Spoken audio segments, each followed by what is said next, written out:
I found myself in a strange town. The people here were dark-skinned, from the darkest ebony to a sandy brown. Their features were all the same, though, broad noses and thick lips.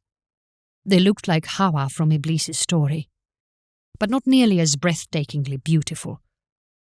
I had learned over the years to keep myself covered. I wore a thick black cloak with a hood. People seemed to be frightened of my appearance. As pale as I was here among these dark-skinned mortals, I stuck out. I did not like drawing attention to myself.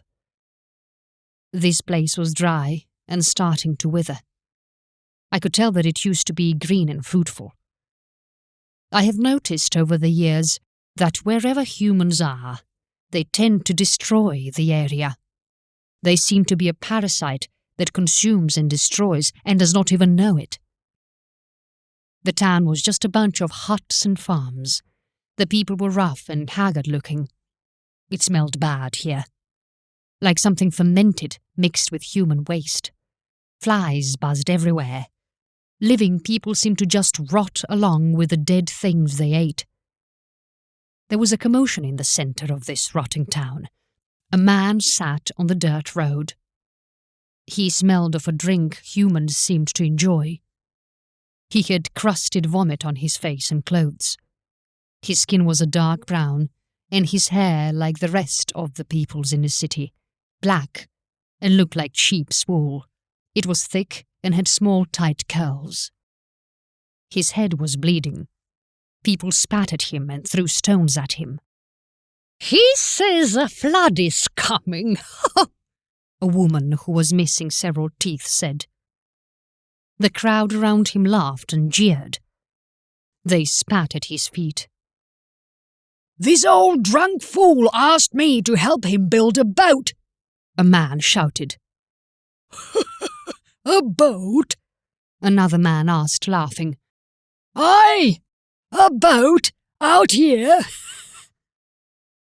I was curious. This man seemed different. There was a look in his eyes, a fire that I recognized. It was different from all of the other mortals I have encountered. I waited for the crowd to disperse, and I approached him. He looked at me as if he recognized me. He was not afraid. I held out my pale hand to him. He took it, and I pulled him to his feet with ease. He smelled of shit and vomit. "Who are you?" I asked him. His powerful dark eyes locked on mine. He took a dirty hand and wiped the vomit and blood from his mouth. "I am Nu," the man said. This man, Nu, was unlike any mortal I have ever met. He spoke with such authority and esteem that it was hard to not believe him. Nu took another deep swig from his bottle.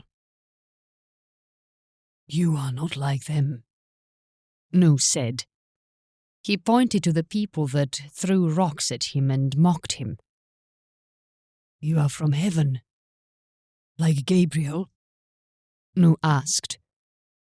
I was surprised that this mortal knew of the great messenger angel Gabriel. He was beloved by Allah, and few knew his name or his existence. Nu did not wait for me to respond. The look of surprise on my face was enough affirmation for him. "Come, I have much to tell you," Nu said. He motioned for me to follow him. It was at this moment that I saw many of my brethren. They were invisible to the mortals, but not to me. They sat on the mortals' shoulders and whispered into their ears. They walked beside them and whispered to their hearts. They clung to these mortals like flies to shit. I don't know why, but seeing my brethren like this made me shudder. I thought that I would be happy to see them, that I would rejoice at being reunited with them. but I wanted to hide. I did not want them to see me. "Andreed," one of them whispered to me. I turned to him. He looked horrid. His eyes were filled with rage and pity as he studied me. He could not whisper to my heart and desires like he could to the mortals. This frustrated him. "Why do you walk with that mortal? How come he can see you?" one of my fellow brethren asked. I did not answer. I wanted to run. I wanted to flee from them. They made the pale flesh on me seem to crawl. They were leeches consumed by hate and jealousy. They fed off of the desire and sin of mortals. They seemed to be starving. Nu stopped and looked at me. "Don't be afraid, they cannot hurt me. Nor you," Nu said. Again I was shocked by this mortal. He could see them, just like I could. "You are Andreed, right?" Nu asked. He scratched his huge, thick black beard. Streaks of grey could be seen in it. I simply nodded. Nu stared off into the distance as we walked. He seemed lost in some other world. He was here physically, but his mind was someplace else. His body knew the direction in which to walk, so it walked seemingly without the guidance of the master of that body. We walked in silence like this for hours. An old, barely standing hut appeared in the distance. Before the hut stood a woman who seemed just as dirty as Nu. Her hair was the same color and just as thick. It was braided in many braids that fell to her shoulders. She smiled broadly as she saw Nu. Her teeth were incredibly white. Her smile made her beauty, that was hidden beneath dirt and grime, very apparent. Nu returned the smile and ran to her. I could tell that he loved her dearly. He embraced her with a love and a passion that I had not seen before. They were like twin souls created from the very same bit of fabric. "Beloved Nama," Nu said as he pushed one of her thick braids from her beaming face. Her flesh was just as dark as his. Nama took Nu's disgustingly dirty hands in hers and kissed them. She truly adored Nu. Despite how filthy and poor this man seemed, he was more blessed than the richest king this planet had to offer.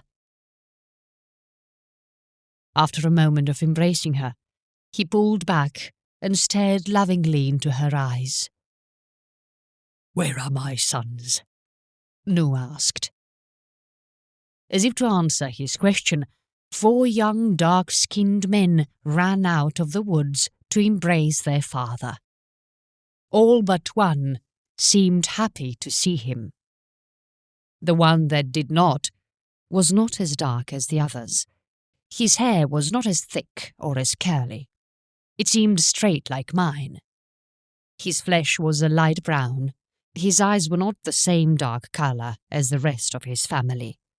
His eyes were blue, a dark blue like the depths of the ocean. He embraced his father, but was reluctant. It seemed like he did it more out of habit and respect than out of love. Nu beamed with happiness as he embraced his sons. He turned to look at Andreed. "These are my sons, Ham, Shem, Japheth, and the moody one, Yam," Nu said with a proud smile. Ham, who seemed to be the oldest, put Yam in a headlock and rustled his straight dark hair. Yam pushed him away. He seemed to resent his family. Yam's eyes seemed locked onto something that no one else could see. He nodded at something no one could hear. I often wondered who or what he was talking to. Was it one of my brethren whispering to him? Had not Nu said they were protected from them? "Father, we spend the day cutting down trees for the boat we must build," Shem said, smiling. His face was just as dark as his mother's. Yam rolled his eyes in annoyance. I was curious about this boat. There was no water near here. It hardly seemed to rain. It seemed like there was a drought here. The lips of the townsfolk seemed dry and parched. Crops did not grow. If they did, they were withered. "This is Angrid. He comes from the same place as Gabriel. He is going to assist us in making the boat," Nu said. My confusion deepened. I had no idea about this boat, nor had I volunteered to help. But Nu intrigued me. The fire in his eyes and his conviction pulled me. I simply nodded. Nu and his beautiful but dirty family smiled at me, except for Yam. He frowned at me. He stared off into the distance again, nodding as if he was listening to an unseen speaker. "Nama, prepare dinner. I must speak with Angrid," Nu instructed his wife. Nama kissed his dirty hands again and hurried off to the dirty and barely standing hut. His sons hugged his father again and ran back to the woods to continue cutting trees for the boat. Nu motioned for me to sit on the ground with him. I was curious, so I did, and waited for him to speak. "I am a prophet of Allah, one of many who have yet to come. Allah wants me to build this boat and fill it with my family and a male and female of every creature he has created for this earth," Nu said. I was fascinated by him. I could see why others thought him mad, though. How would he, a mere man, build a boat this big? Surely all the trees in this area would not be enough. How would he gather a male and female of every creature ever created? I lost count of how many different creations I saw just wandering from my cave. A prophet?" I asked Nu. I had a million questions, but I felt this was the easiest one for him to answer. "Yes, Angrid. Allah has chosen me and speaks to me through the beloved angel Gabriel," Nu replied. My heart raced. If this mortal was able to speak to the Creator, maybe he could ask him to forgive me and allow me back home. I have learned my lesson. I'm not like Iblis and the horrid jinn who whisper to men.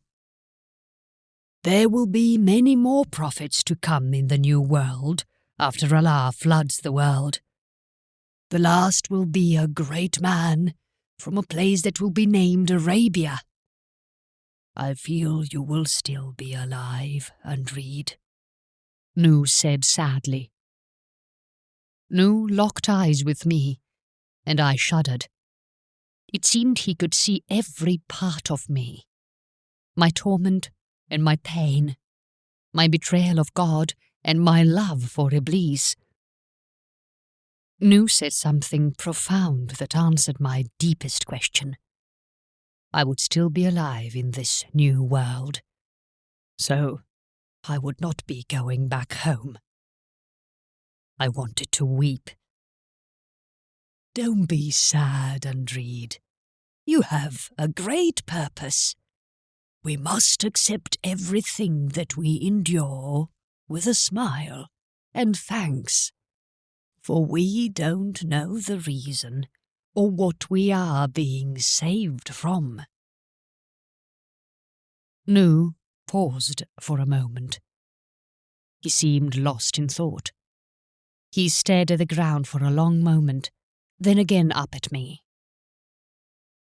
"I envy you, Angrid. You will have the honor to meet some of the greatest men our Creator will make. You will be there with them through their trials and hardship.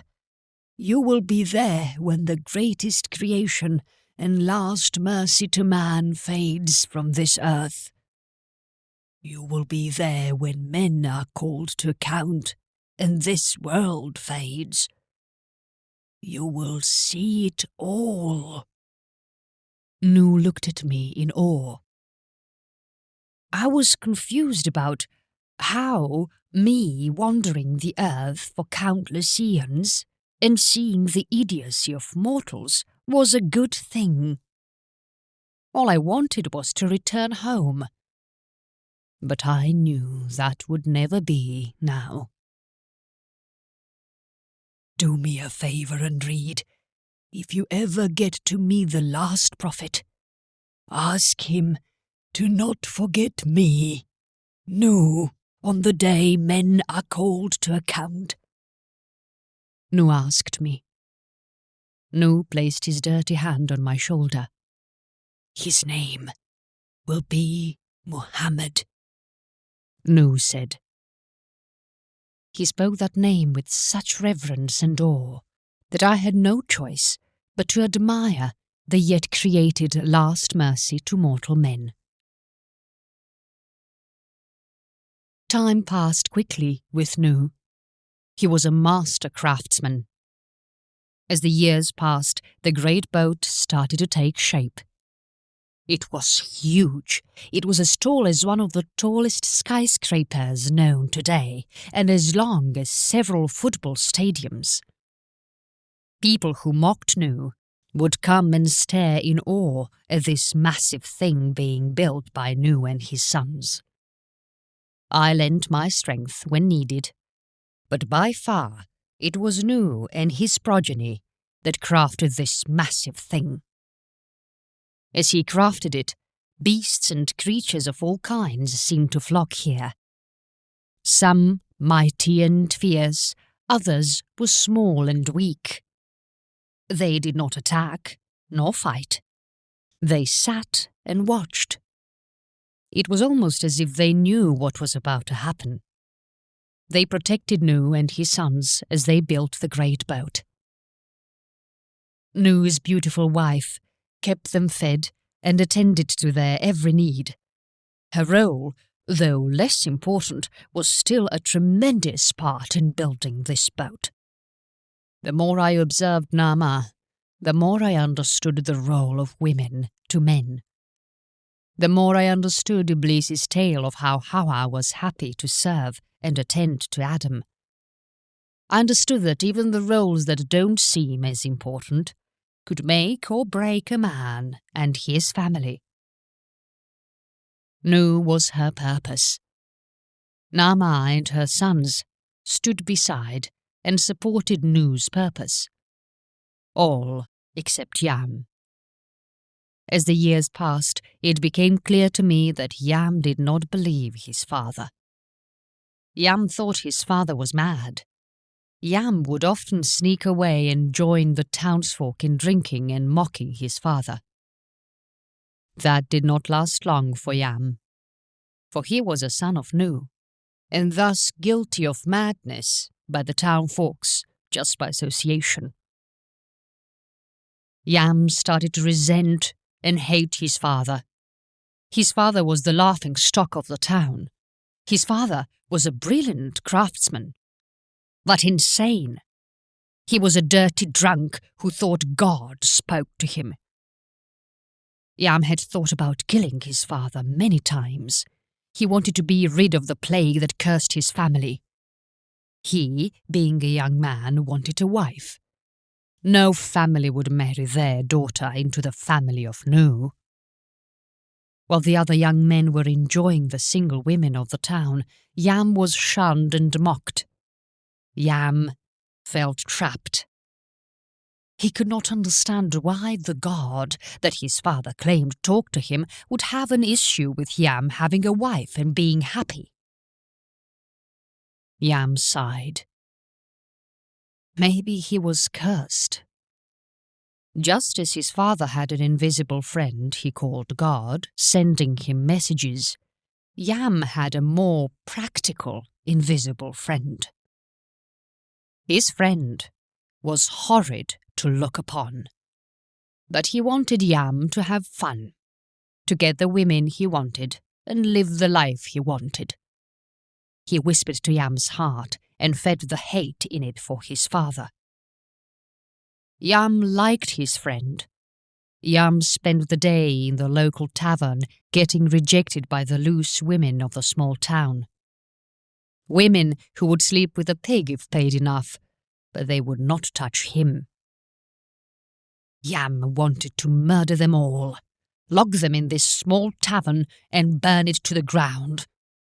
In fact, he had planned to do just that, but as he stepped out of the tavern, a cold drop of rain hit his dirty face as it fell from the sky. This had been the first time it had rained in months. That drop was followed by many more. The rain came down hard and fast. It seemed like the rain had a grudge to settle with the people of this town. The dirty, filthy people danced and laughed as the rain fell hard on them. Their faces became slick with mud. The thick dirt that coated them started to slide off of them. For the first time in months, their actual flesh could be seen. While the townsfolk rejoiced, Yam knew what this was. He knew this rain would not stop. He knew this was the flood that his father had been building his huge boat for. The boat must be finished for the rain to start. Yam looked up at the sky and was terrified. He screamed in horror and ran off to the mountains. "Yes, the mountains will protect you from the flood," a voice whispered in his ear. Yam smiled the smile of a man who is barely clinging to sanity. He wanted to run to his father and hop on that huge boat with his family, to tell his father that he was sorry. But he wouldn't. "Yes, the mountains will protect me," Yam repeated. As he ran to them, the dirt on the streets quickly turned to mud as the rain fell relentlessly. It was not long until the people started to understand this was not normal rain. The rain had been falling non-stop with the same intensity for over an hour. The streets were flooded up to people's ankles. Water crept everywhere.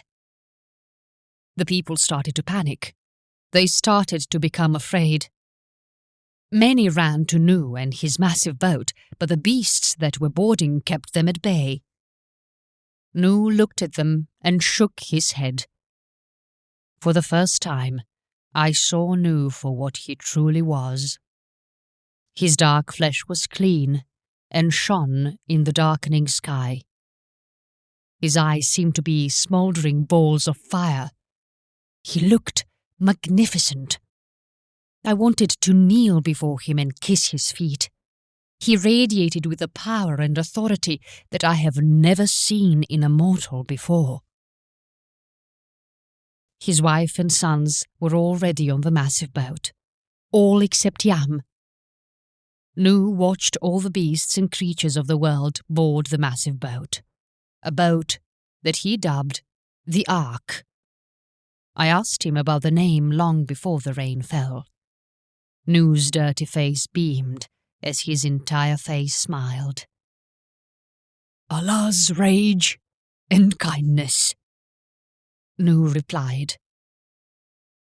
I was curious about this, but I knew he would expound on it. "Allah is disappointed in men for the way they live their lives. They are the descendants of Adam and Hawa. In Allah's kindness, he gives men another chance," Nu explained. He pointed to the ark being built. "This is that second chance. My family, being the only faithful descendants of Adam and Hawa, will follow in their great footsteps and found the new world." That conversation was months ago. It was hard to reconcile it with the reality that was happening now. Would I be allowed on this ark?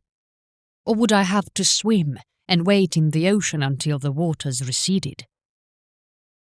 I wanted to ask Nu this as the last of the beasts had boarded. The ark was now floating. Nu and I stood in water up to our waist. Nu stared out at the mountains to the east of him. "Yum!" Nu shouted. I could hear his heart breaking in his voice. Even though his face was drenched and was beat by the steady, angry rain that fell all on it, I could tell Nu was weeping.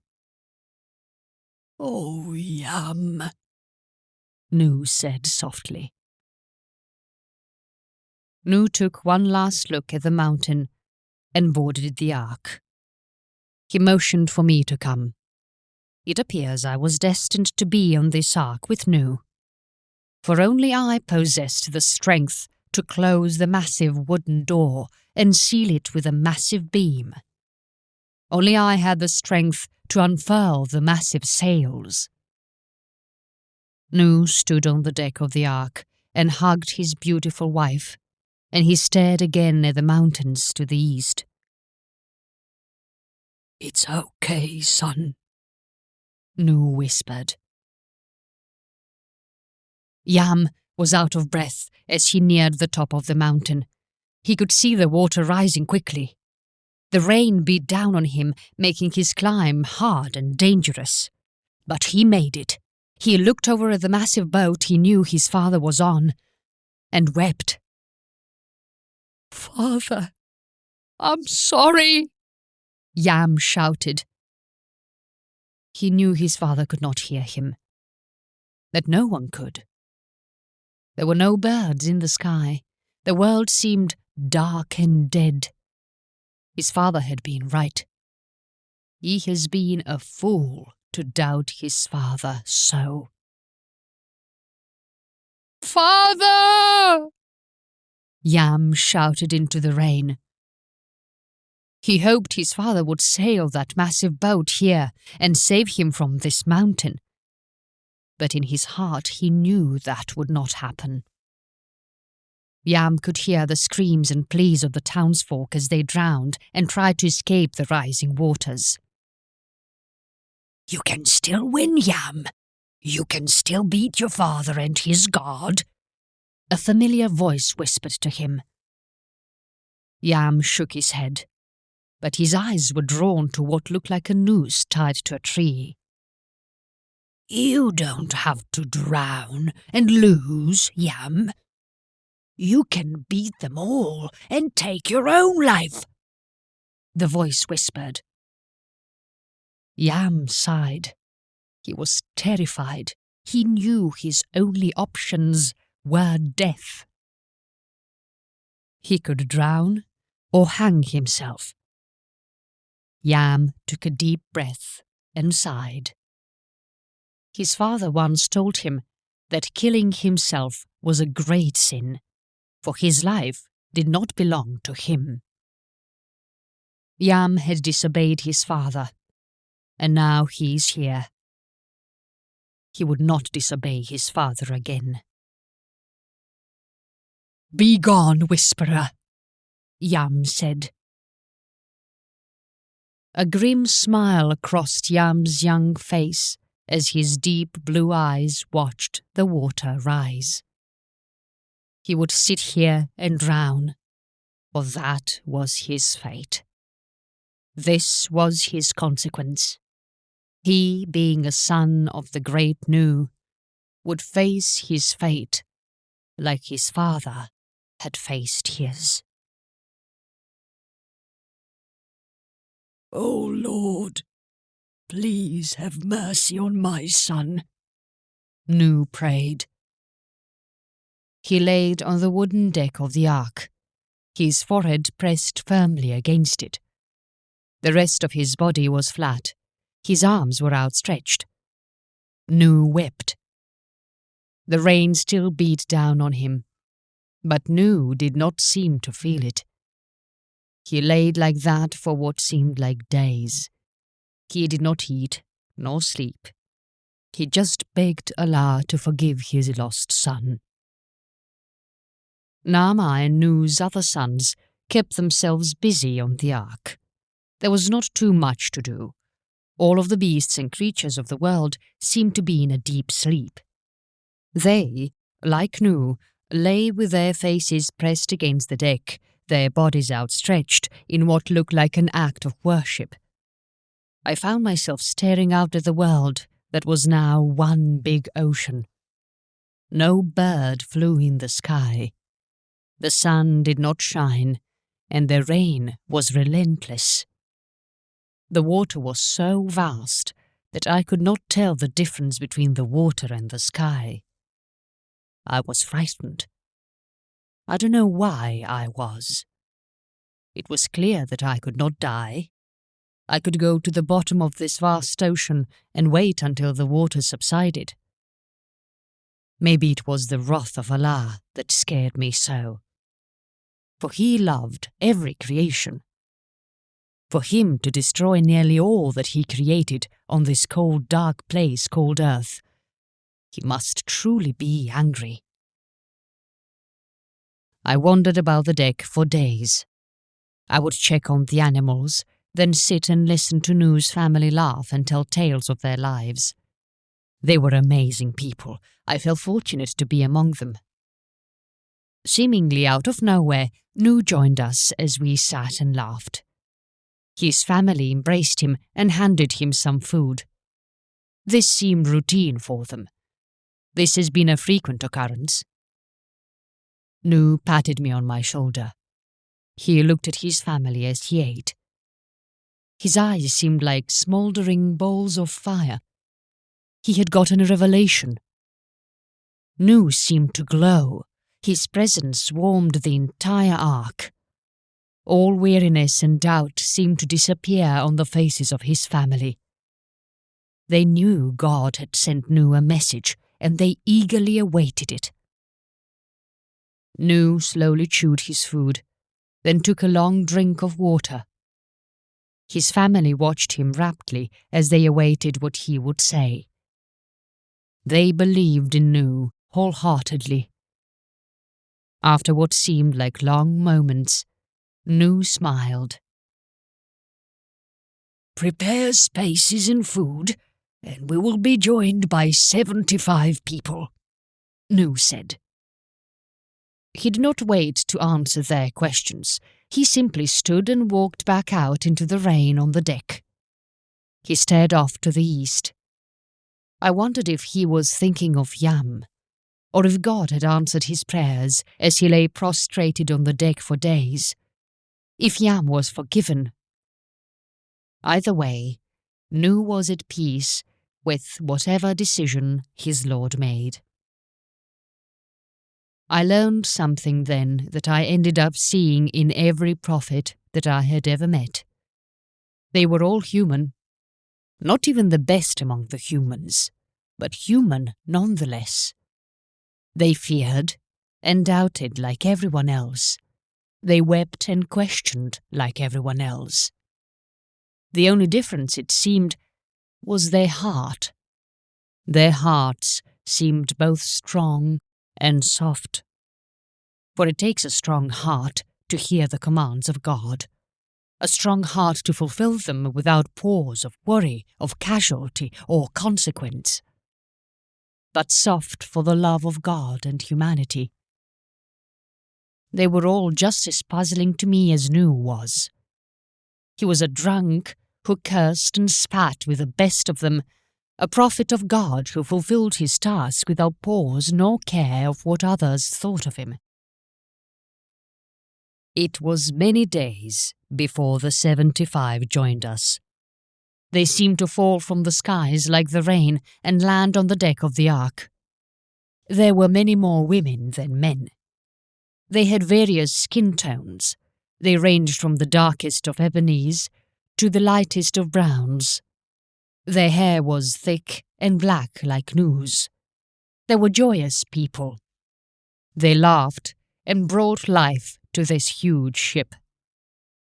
The Ark seemed like a giant coffin to me. The countless beasts lay as if dead. I lost count of the days we spent on this Ark. I wondered what had come of Iblis. If he was back at the bottom of the ocean, if he lay on Hawa's grave there, and imagined that he was staring into her eyes as she sang. I felt sorry for Iblis then. He just wanted to be loved and adored. When Adam was created, he felt his position threatened. He paid the ultimate price for it. Then he fell in love with the wife of Adam, the beautiful ebony-skinned Hawa. He lost her to the very man that he was outcasted over. Poor Iblis. His heart must be battered and bitter. I did not understand why I was different. Why did I not look like the horrid things my brethren that fell with me were? Why was I not drawn to whisper to the hearts of men and leave them to destruction? Maybe it was because I did think Adam was the most amazing creation, or that I stood with Iblis only because I loved him and did not want him to think otherwise. I betrayed my Creator out of love for his creation, but I betrayed him nonetheless. The sun seemed to appear out of nowhere, and the rain stopped. Nu and his people rejoiced. It had been so long since they had felt the warm rays of the sun, since they could bask in its heat. They all laid on the deck and enjoyed it. A few days later, the sounds of birds could be heard again. Most of the birds that were on the Ark had awakened and were taking flight. A few days after that, we could see the top of a mountain.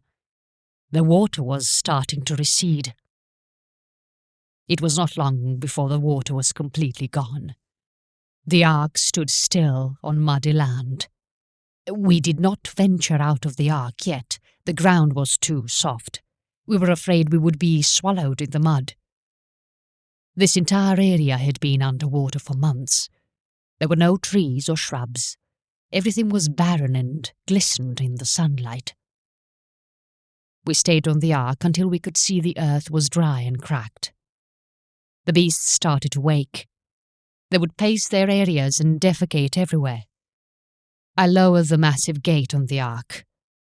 The beasts and creatures rushed out. When they did not sink into the earth or fall victim to some weird calamity, we ventured off the Ark. I took a long look around. This barren wasteland that used to be under miles of water would be the place where humankind would restart. I frowned, for it did not look like much. The days ahead would be hard. The animals disappeared. I did not see another one for many years. The people cleaned out the Ark, and they lived in it. The Ark became the foundation of their new city.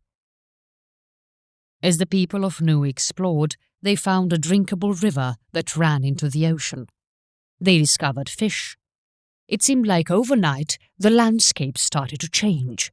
Where it was once dry and barren, it was now green and plush. I stayed with Nu and his people for many years, more years than I could count. I watched them dismantle most of the Ark and build their own homes with it. They turned the area into thriving farms. The land looked like it was reborn, like it was given the same second chance that humanity had been given. Many years into living with Nu's people, I was sitting on a huge rock watching the sun seemingly sink into the vast ocean. Nu sat next to me. He seemed older. His once thick black hair was now more grey than black. His eyes looked tired. He placed his brown hand on my shoulder. He smiled brightly at me. This man had come a long way. It seemed like just yesterday he was drunk and filthy. He had smelled of blood and shit. He was the mockery of the town. Now here he sat, a king of this new world. "You will be leaving us soon?" Nu asked. His voice was soft and kind. There was sadness in it. I was not sure if it was the sadness that came with old age and understanding that your time among the living was drawing to an end, or if he was sad to see me go. For indeed, I was growing restless. I had so many questions that I needed answered. I knew I would not find the answers here. I have not seen another of my brethren since the flood. I had a feeling they were not dead, but maybe they were not welcome here and stayed away. If so, why was I welcome here? I wanted to find Iblis and explore this new world that was washed clean in the massive flood. It seemed our Creator got tired of the filth that was staining this beautiful work of art he created, so he washed it clean. He reset the canvas and repainted it. This new work of art seemed even more beautiful than the first. I was eager to explore every inch of it.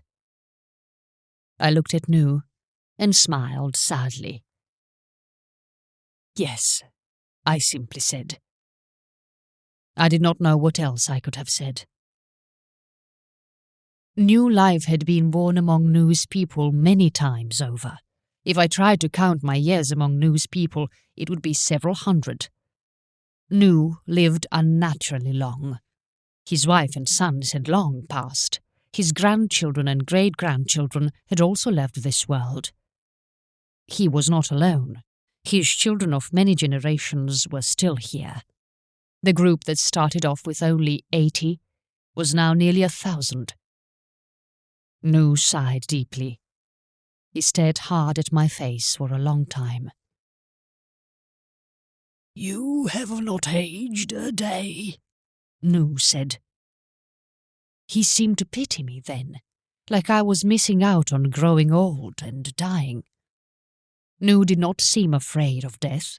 He was eager for it, as if he knew some other great life was waiting for him, like this world was just a bad dream that he would soon wake up from. "Today I will be reunited with my lost son, Yam," Nu said. I could hear the pain in his voice as he spoke his son's name.